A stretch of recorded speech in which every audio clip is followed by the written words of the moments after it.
పెద్దవారు ఏదో సందర్భంలో మీతో చెప్పే ఉంటారు, ఈ లోకం దుఃఖానికి మూలమని, ఈశ్వరుడి పట్ల భక్తి ఆ దోషం నుంచి దూరం కావటానికి మార్గమని. కానీ ఆలోచించండి, నిజంగా ఈ లోకం దుఃఖసాగరం అయ్యుంటే ఆ విధి మిమ్మల్ని ఇక్కడ జన్మించేలా చేస్తుందా? ఆ ఈశ్వరుడు ఇక్కడ ఎలా అవతరిస్తాడు? ఎప్పుడైతే సమస్యలు మన పరిధి దాటి వెళ్తాయో అప్పుడు మనం ఈ లోకంపై ఆరోపణలని మొదలు పెడతాం. ఇక్కడ ప్రజలు నేలపైకి నేను రాకున్నా బాగుండేది అనుకుంటారు. ఒక రైతు విశాలమైన బంజర భూమిని అతను తన కష్టంతో పచ్చగా కలకలలాడే పంట భూమిగా మారుస్తాడు.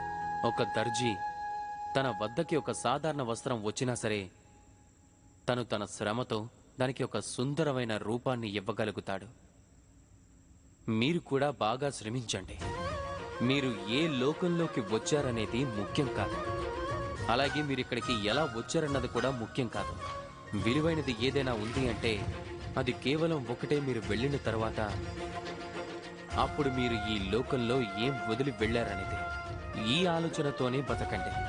ఒకరి దృష్టిలో నరకంలో ఉన్న దేన్నైనా మీరు ఒక స్వర్గంలా మార్చి వెళ్లారు అంటే అప్పుడు మీ జీవితం అలాగే మీ లోకం రెండూ ధన్యమైపోతాయి.